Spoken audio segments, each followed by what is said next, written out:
This is another episode of the program, Issues of the Moment, reaching you on television Nigeria, and we are broadcasting live from Buba, our super residence and right here in Abuja, the nation's capital. Now, Issues of the Moment is a current affairs program that deals with trending issues in the political, economic, socio-cultural life of Nigeria. Of course, you know, as I know very well, that this time around the issue of the moment is the countdown to the 2019 general elections, and of course, parties, stalwarts, political, associates, groups, individuals have been coming up with one thing or the other that will make sure that the 2019 election comes out good. And as a prelude to that, we assume the election was just concluded. Well, to talk about these and other issues pertaining to the 2019 election, not forgetting the role of the church, I have with me the president of Buba Ministry and of course the convener of the initiative for the better and brighter Nigeria, talking about Prophet Isa and Buba. It is my honor to have you on the program. It's a pleasure to have. Thank you for being here. Thank you so much. Yes. Let's just start with the opposition election I just concluded. I watched one of your video and you were categorical about the fact that the present administration wasn't going to have their way. Some people think probably didn't get it right or something, but after the close of yesterday, the announcement that the public, the APC have won, even when before now, we have been that PDP won that election. What's your take on that? Well, that's my position. The government won't have it because it is injustice. And what I stood for is for justice. Justice is that election was won by PDP. And so the PDP candidate was the winner of it.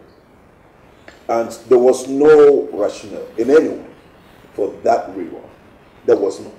Yeah, because they argued that the differential in the votes of the person who had the highest number was the PDP candidate, and that of the APC was less than the council What vote. was the present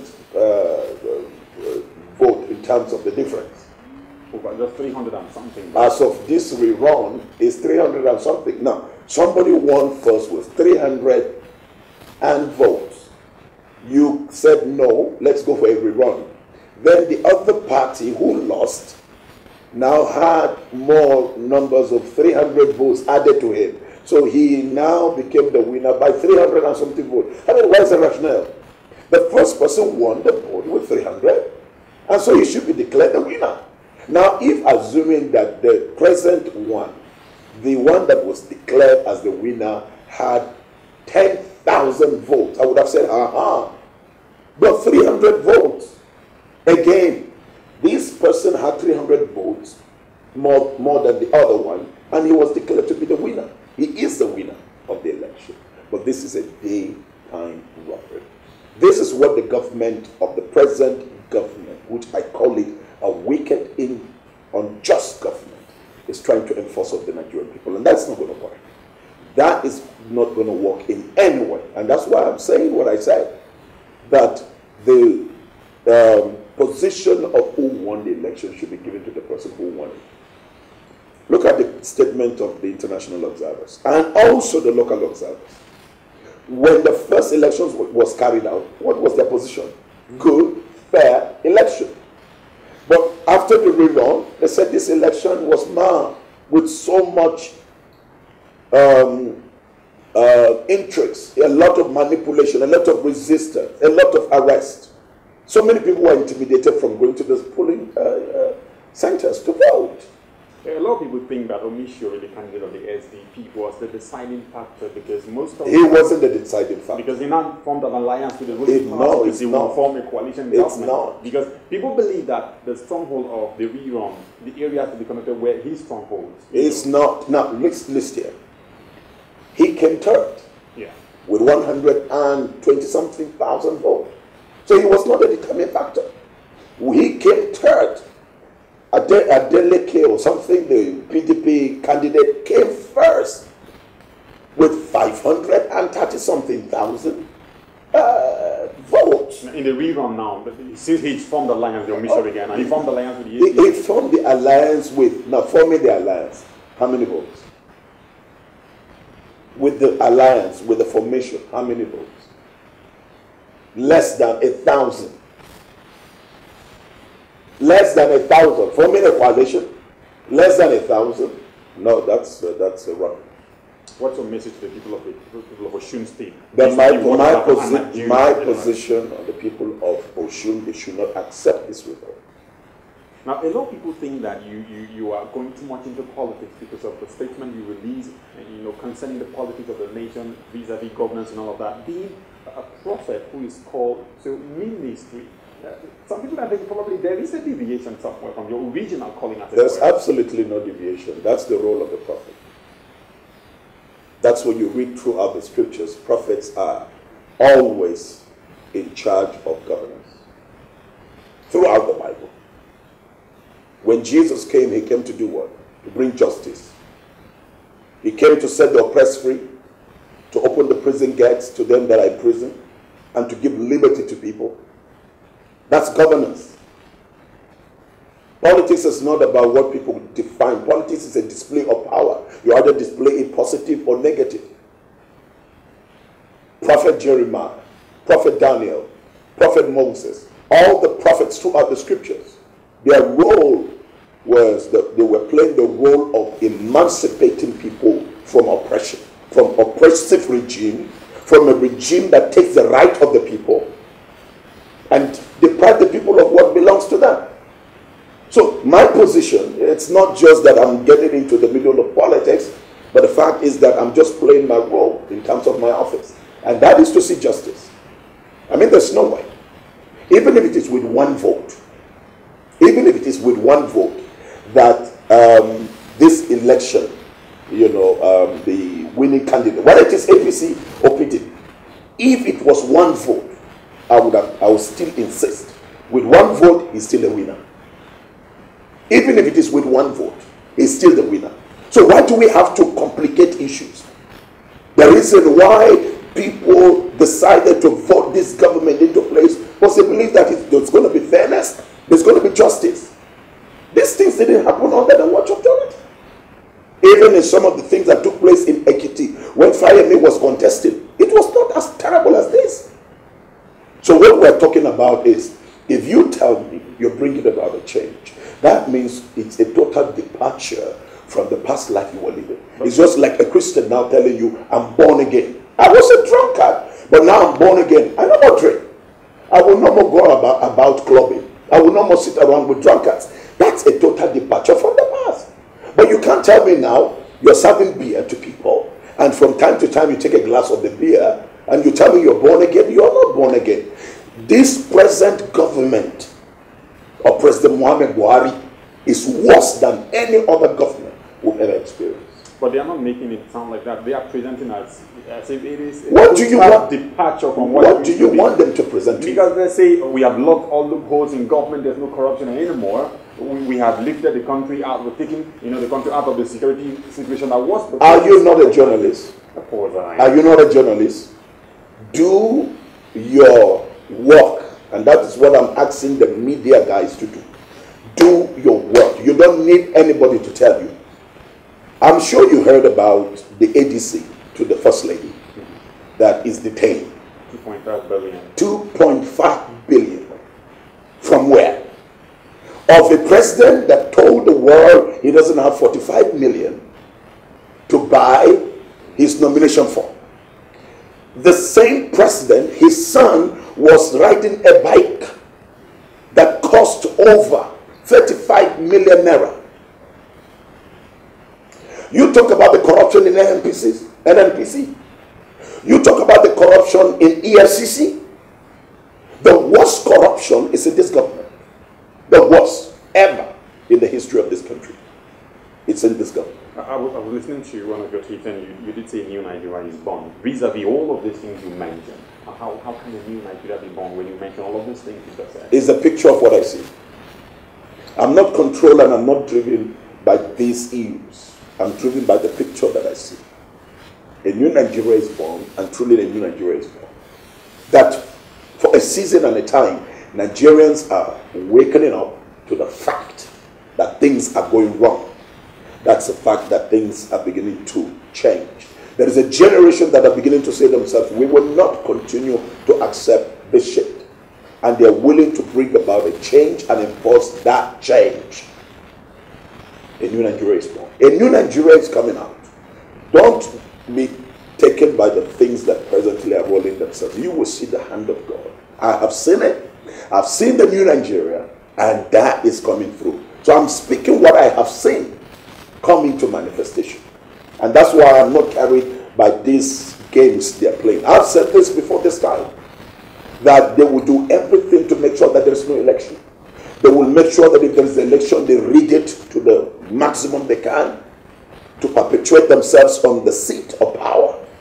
But I tell you, you're going to see a massive revolution. Is that part of why you were mobilizing for 20 million signatures? What is that about? Because I was just checking out your site on Initiative for a Better and Brighter Nigeria, and you're mobilizing over 20 million Nigerians, ahead of 2019. How do you intend to effect that change using that platform? Simple. The 20 million Nigerians are going to be the foot soldiers. You see, there's something that's more powerful than the bullet,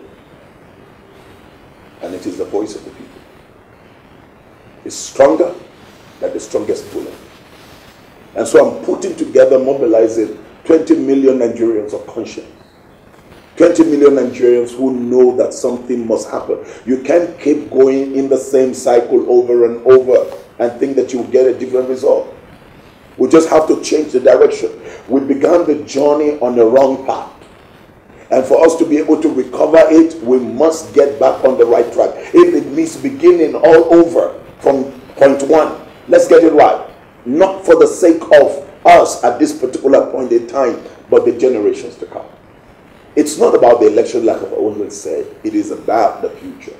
The future must be rescued. The future must be salvaged from the hands of these people that I see, let me use the word, that are deaf, blind, and deaf to the true situation of what is on ground. They don't have the capacity to be able to drive this nation and put it on the right track. So the 20 million Nigerians are the foot soldiers that cannot be bought, that cannot be manipulated, and they will stand to defend the vote that will be cast. Are we seeing a political party in the offing using this number of people? Well, no, there's not going to be any political party. We're going to use one of those political parties. We have too many of them.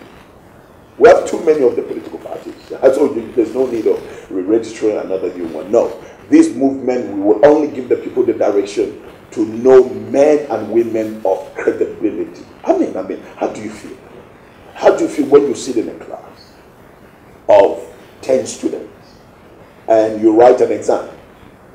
And in the exam, you scored 91. Another person scored 90. Another person scored 89.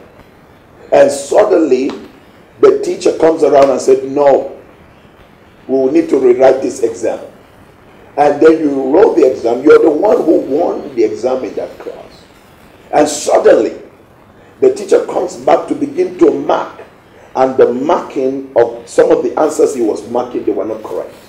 And then he turned around and gave the person that was less than you the mark, and he came first. How would you feel? Let's talk about conscience. I was so ashamed of the returning officer of finding, and God would judge him. His conscience would never leave him. He knew that moment that he was sitting there to announce the result. He knew the truth, and he was willing to bend because of certain evil promise. He will perish with whatever promise they have made to him. And I'm saying this, watch out the judgment of God. Nobody has ever escaped planting evil. Nobody. And he's going to see what is going to happen. Because this is daylight. Daylight. The whole world was watching. How you handle Osun election was going to determine a lot of things in this country. All we're saying, forget about the parties. For whether APC, whether PDP, whatever party. Let's just do what is right for the sake of posterity. But don't try to oppress. Don't try to take the right of the people. If the people say to you, we love this person, and they cast it with 3 votes in the mouth of 2 or 3 witnesses, then what is going to happen? So what I'm talking about is, whatever has happened, the Osun people are Nigerians of true, genuine conscience should stand to defend their right. And that's what I'm saying. And my position is, whatever needs to be done legally, it should be pursued. But at the same time, we as a people must rise up to do the need. Yeah, Prophet, one of the things that people have, when I use the word accused the church and probably Christian, it is the fact that there's been kind of like a bicycle towards political participation, as it were. Every Christian belongs to a church, and they preach collection of privileges, going out to vote, and at the end of the day, we get to find out that probably the predominant side, which is predominantly Christian, always has a lesser number of votes in every election. Would you say the church has done enough, or is doing enough, or intends to do enough to ensure that the Christian population participates and probably enthrones God-fearing leadership in the country? I think the church has done much more than they have ever done before. This thing I can attribute it to the fact that there was so much ignorance in the past.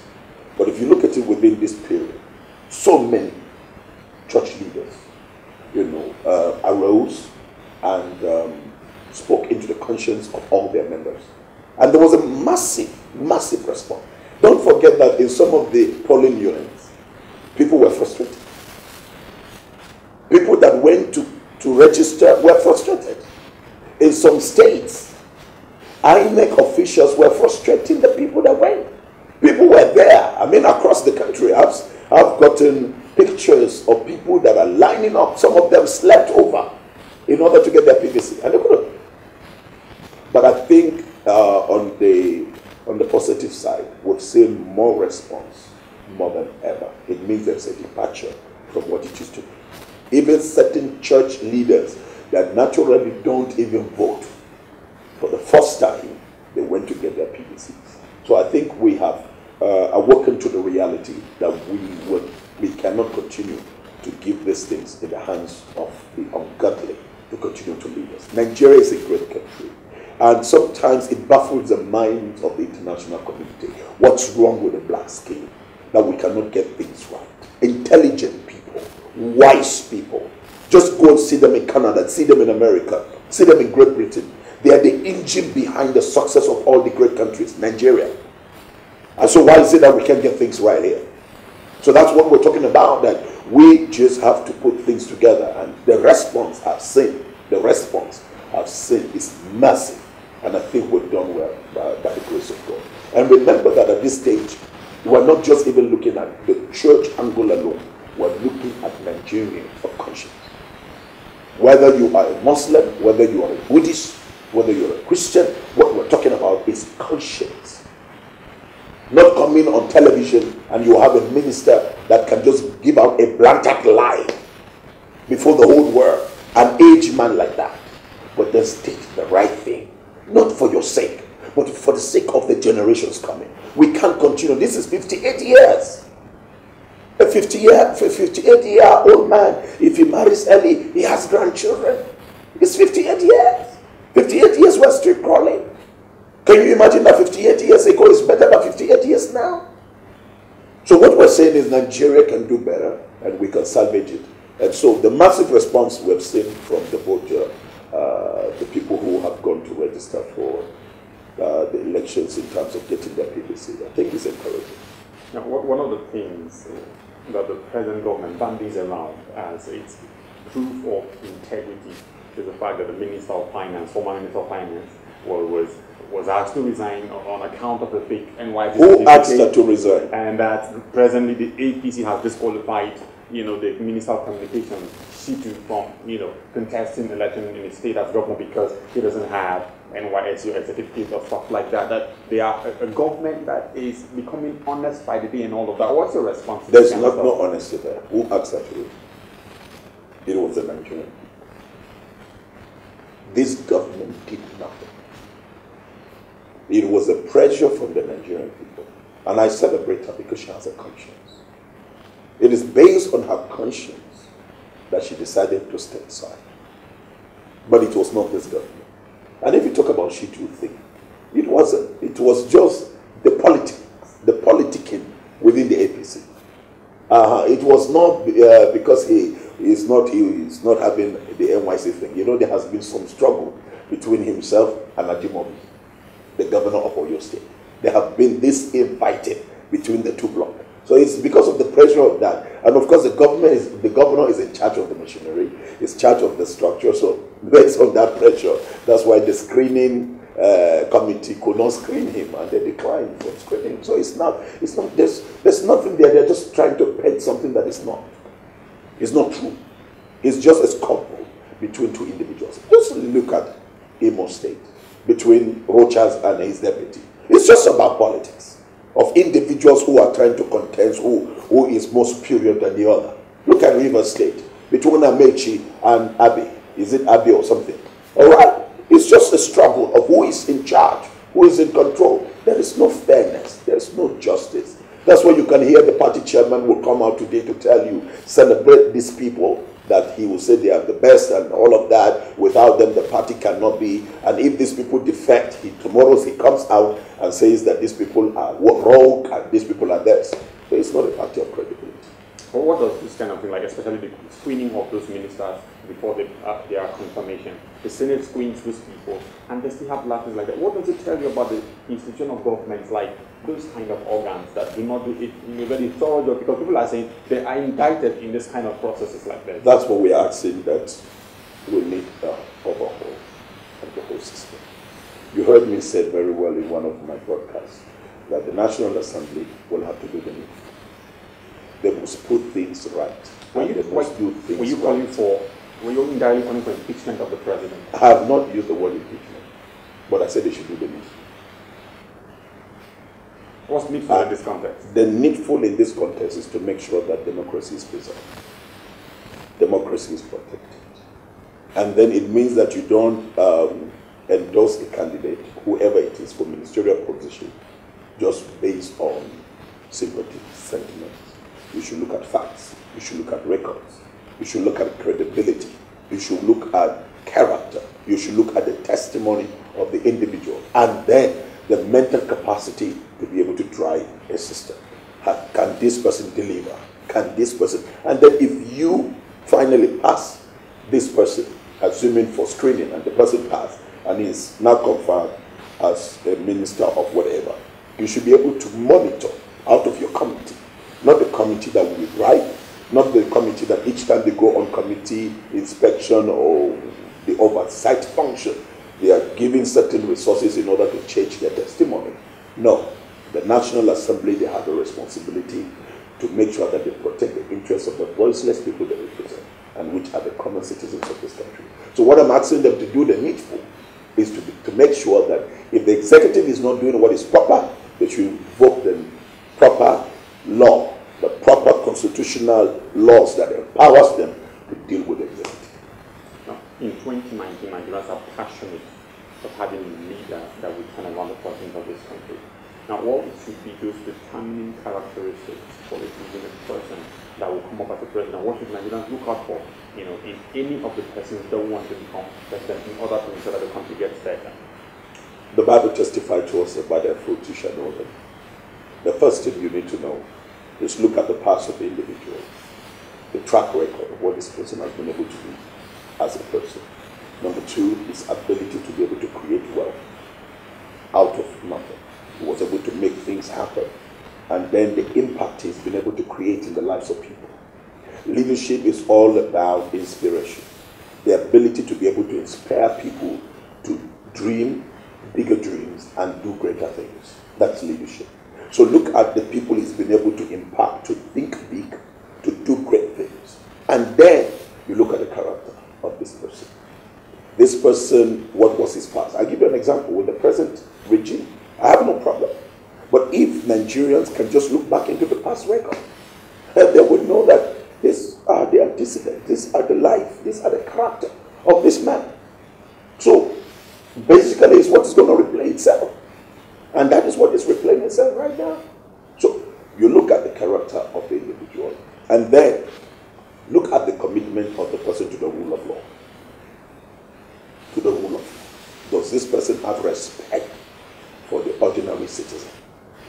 If the court passes a judgment, do you have a respect for the court? If the court says this person should be acquitted and released, does this person have that respect for the law? You know, so you look at all of that. These are things that will tell us whether the person is competent or if the person is not competent. So there are basically 4 things that I look at. I look at the mental capacity of the person to think bigger, to think wider, and then the creative ability to be able to turn the fortunes of this country. We have everything that it takes. Let me give you an example. If somebody has the mental capacity and the creative mind, number one, Nigeria is zoned into 6 zones. And each zone has been so blessed with unique resources that you can create wealth out of it. It takes creativity. Number 2, you cannot just take a section of a people from a particular region and make them to head all the security agencies. That is against a nation, a system where you have multiplicity of tribes and religions. What you need to do is to balance it. If you are having 10 people that are going to be in the security formation, 5 should be Christians, 5 Muslims, and then take it from the south, the west, the east, the north. Then take it again from the central zone. Spread it across so that you can get different feeling, because these people are coming from a zone. They know what is going on. You mentioned that in one of your comments. All right, so but you cannot have... You weren't happy with the DSS thing that No, happened. It's wrong. It's wrong. If you show me that you have changed, you have proven that, okay, you made a mistake yesterday. This is just one case. Why would you not allow this man that has been in the system from his youth? He saw how DSS deviated. It was a credible, respected institution. But right now it's divided on tribal and religious lines. Right now. And that is dangerous. That is a secret place of the nation.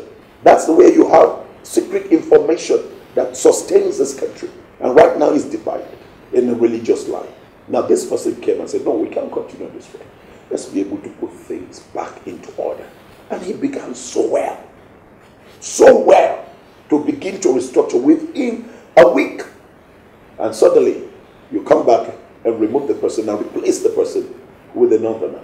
That's not the spirit of a true northerner. That is a wicked spirit. There's an undertone of political loyalty vis-a-vis the elections that are coming up. But that's what we're talking about. If you trust a genuine, credible mind, I should be able to trust you to run the system. It's just like what Jonathan did. Jonathan knew that there's a lot of interest, but he still allowed the INEC chairman to still head that. When there were a lot of outcry, remove him. Jonathan said no. Jonathan left the Inspector General. Jonathan left the INEC chairman when there were a lot of outcries from the governors in the PDP then. Remove this man. He's going to work against us. But he said no. We must allow the system to work. Now, so what we're talking about is, forget about the issue of loyalty in terms of delivery, the 2019 election. The fact is, at this point in time, what Nigeria needs is we need a leader that will heal the Nigerian people. We need a leader that will pull us together. We need a leader that will come as a father to say, children, stop fighting. Let's be able to resolve this problem. We need a leader that will not stand on the side. You see, the moment you come into governance, you are no more under the political, what you call it now, philosophy in terms of, okay, I am APC, you are PDP. No. With the moment you come into governance, it is the Nigerian people that elected you. So what you need to come and do is to make sure that you look at the problem that is on the table and then listen to the cry of the Nigerian people, what they want, and then deliver what they want. Solve the problem. Make sure that you give everybody equal share. That's what you realize as a mother in a family of 10. When she's sharing the food, she doesn't look at this child and say, let me add more. First of all, you see in those days, they'll put the plate and then share equal. She will use the spoon counting and make sure that everybody gets equal. So that's the way a father or a mother thinks. So I think this institution or this government is not playing this properly. One more time, we'd just like to call you, but just before we roll your message to Nigeria, especially in this very trying period where we are trying to elect leaders, my prayer and my advice to all Nigerians is to stay steadfast. Let's be able to look at the picture of the new Nigeria. and know that we can create the Nigeria we want to see. God Almighty has not made a mistake in creating us and making us to be Nigerians. Nigerians are the most powerful black people on earth. And so we can change our story by ourselves. Don't be discouraged by the things that you see. If you play your role and I play my role, we will be able to make the necessary changes in this country that all of us will enjoy within our lifetime. And then we'll be able to pass the baton to the right people, our children and our grandchildren, that they will inherit a nation of fairness, a nation of credibility, a nation of justice, and a nation of truth. I don't believe that all Nigerians are rogues, all Nigerians are liars, all Nigerians are thieves and robbers. Majority of the Nigerian, the 80% of the Nigerian population, were people that fear God. We're people that want to see righteousness. We're people that want to see justice. Let's not be discouraged by the happenings in Ekiti and Osun. It just tells us what we must do to be able to change the sphere and change the atmosphere in the nation. So please, Nigerians, let's join hands together and let's make sure that for the last time we change history for the better. And that's how much we take on the program for today. We'd like to thank you for being part of it. Join us again same time next week. Until then, my name is Chan. I thank you for watching Television Nigeria. Bye-bye.